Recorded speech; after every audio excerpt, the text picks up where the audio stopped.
We've been explaining for a while, and we know you've been hearing, that all this sifting and sorting of life has caused you to create a vortexual version, a vibrational version.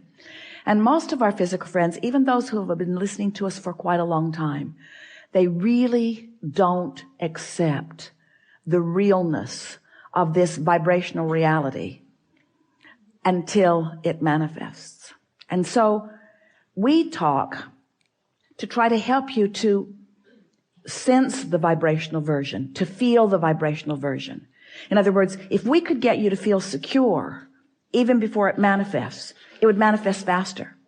Most want it to manifest before they feel secure. But that's going about it backwards. So if we can get you to feel secure, if we can get you to feel in love before the person shows up, the person will show up. But humans think they need a person to be in love with. And we want you to know you can be in love with an idea. You can be in love with the idea of a relationship. You can be in love with the memory of a relationship. You can be in love with that aspect of that relationship and that aspect of that relationship and that aspect of that relationship, which means holding it active in your vibration. And it has to then be realized by you. So this realization recently, the way we are describing it to you, maybe to help you understand it. But since you sometimes don't accept the vortexual version, then the grid version isn't easy to follow either, but we're going to give it to you anyway. Everything you want is vibrationally gathered, all the cooperative components in your vortex.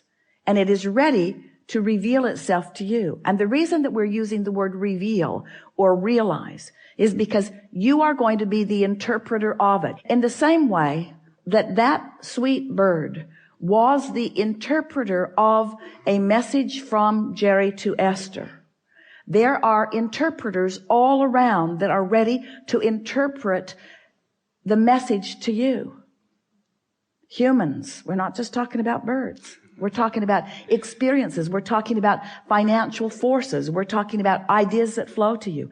There's all kinds of manifestation that occurs once the vibration of your grid, which means your practice day-to-day vibration, is closer to the vibration of your vortex. It just has to be, you see. And you've lived pieces of that. When you finally made the decision that you were going to do something different, that decision was your grid filling in. That was you having asked and asked and asked, getting the vortex going and going and going, and at a moment of little or no resistance, that determination came to you and you knew what you were going to do. Remember how clear you felt? In fact, you're still feeling sort of clear about it because you were wanting to convince us all of that turning point here and now. So turning points, you like the word turning points? Turning points are often the grid filling in with an idea that you are now ready for. It's not that the idea isn't there. It's that you're not ready for the idea. It isn't that you're not ready for the idea because you don't want it, because you do. It's because you're not ready for the idea because you're not a vibrational match to the desire. You're a vibrational match to the absence of the desire. Feel the difference? So you ready yourself for what's in your vortex by feeling better. And you feel better by leaving out the things that don't feel good and focusing on the things that do feel good. So it is this simple. Take the handful of things that feel good and just run them into the ground. Have you ever had a good joke that you just want to tell to everybody? Pretty soon you're repeating it again to the same people, and they're saying, dude, I heard that. I laughed the first 5 times. It's over for me. But you know how fun it is to get hold of something that feels good, that you can delight yourself and others with. Well, this is the same sort of thing. Get a handful of those things that are delightful to you and just play the loop again and again and again and again and again. Let it be your basis of traction. Let something that delights you be the loop that you play that keeps your grid in this high vibration so that what's in your vortex can show up now and now and now and now and now. And do you know what happiness is? Happiness is being in that place where you're the receiver of the right idea at the right time. Happiness is being in that place where something occurs to you at the most opportune moment. Happiness is being at the top of the stairs. You're getting ready to walk down. You don't know it, but your heel is caught in the hem of your pant leg. and you are about to take a header down the stairs. But the broader part of you knows that and gives you the inspiration to take hold of the railing. So when you go to move your foot and can't, you're stable. That's happiness. That's happiness. That's alignment. Happiness is moving in traffic and having an impulse to take this exit for no good reason other than you feel like it, or even taking it even though you didn't really mean to, because you turned your driving over to your higher power for a moment and you missed the traffic jam, or you missed the traffic congestion as a result of an accident. All kinds of things like this are happening to you all day, every day. But when you start deliberately being happy, deliberately beating the drum of things that feel good, deliberately discerning, deliberately molding yourself into better and better feeling places, when you do that deliberately and those things happen, now you have conscious awareness of it.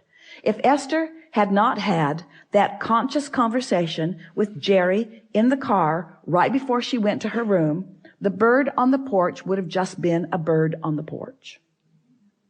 But it wasn't just a bird on the porch.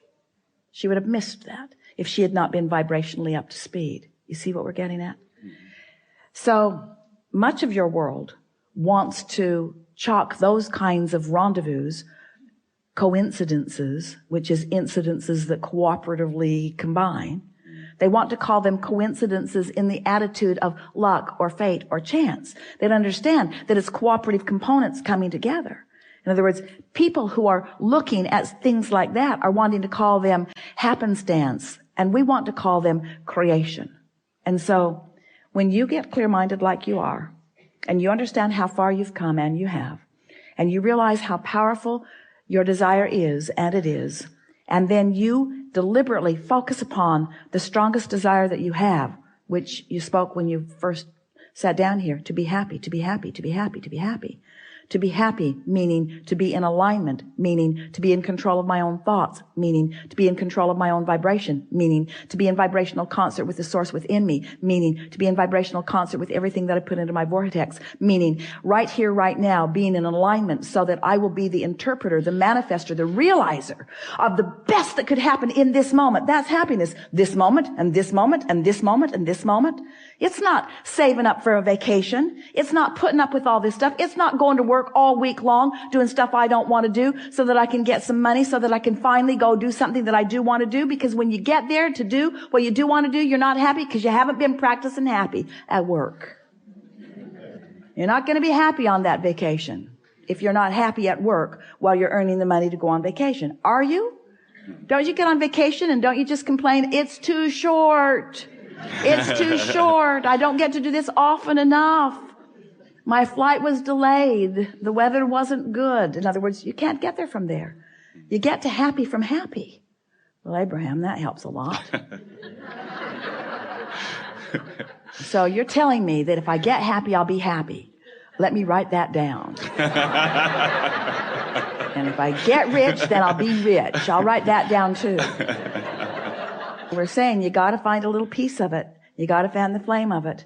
And you got to not keep spitting the fire out with things that don't matter. And after a while, you'll get that momentum going. And you'll feel happiness, not just sometime, but you'll be radiating it. And then when someone says to you, what are you doing? The reason that they're asking is because you've got what they want. Every single person that wants every single thing that they want, whether it's a material object or a pile of money or a circumstance, an event, a relationship, everything that everyone wants is because they believe that there is happiness in there. There's happiness right here, right now, if you're in the right vibration. You know it. Haven't you ever gotten into that zone, that frequency, where everywhere you turned, something good happened? Esther says that's what it's like hanging around with Barbara. She loves traveling with Barbara because it's happy everywhere. They walk up to a very controlling, very official at the airport. And she's barking at everyone. A man made the horrific mistake of letting his toe step over the line by an inch. And she put him in his place. Sir, step back. He did. And he didn't like it. And Esther thought, ooh, that was harsh and unnecessary. And Barbara, who refuses to focus on anything unpleasant, missed it completely. So when she got up there, she got a big smile. She got moved fast to the other line. In other words, she's treated like royalty. While this poor man was put into the dungeon. That's what we're talking about. In other words, you attract by virtue of how you feel. We know we've been taking a bit of long time here, longer than we promised at the beginning, but it's so worth contemplating. How happy am I? How happy can I be? How good can I feel? What's the best feeling thought that I can find right now? What's working in my life? What's working out? What do I remember that felt good? What's happening right now that feels good? How general do I need to be? You can always find something to feel good about. And when you do, and when you make that your habit, then the actualization of it, the realization of it, the manifestation of it is so pronounced in your experience that people will be flocking to you and saying, what is your secret? And you'll say, I'm happy. And they'll say, I know that. I can see that. That's why I'm asking you what your secret is. And you say, no, I was happy before I was happy. And they'll say, well, that doesn't make any sense at all. And you'll say, well, I purged unhappy thoughts from my experience by focusing on happy thoughts. Well, what do you mean? Well, I didn't actually purge them. I just started emphasizing the happy thoughts. I started making lists of positive aspects. I counted my blessings. I learned that in church. I counted my blessings one by one. And the more I focused upon them, the more that vibration was mine. And the more that vibration was mine, the more law of attraction put me in the vicinity where I could realize it. So life isn't happening to me. Life is happening from me. I'm emanating the signal to which all life is responding. So when I get up in the morning, I decide, how's this day going to feel? I'm going to feel intuitive. I'm going to feel inspired. And I'm going to feel connected. And I'm going to feel vital and alive. And I'm going to feel happy. And I'm going to feel confident. And I'm going to feel kind. I'm going to feel loving. And I'm going to be at the top of my game. I'm going to feel innovative. I'm going to feel energized. I'm going to feel invigorated. I'm going to feel inspired, but I'm going to feel inspired moment by moment. I'm going to feel guided. I'm going to feel worthy. I'm going to feel deserving. I'm going to feel deserving of all of the goodness that has been taught to me all of my life. I'm going to feel deserving of that. And I'm going to demonstrate my deservedness through my happiness. Yeah. Thank you.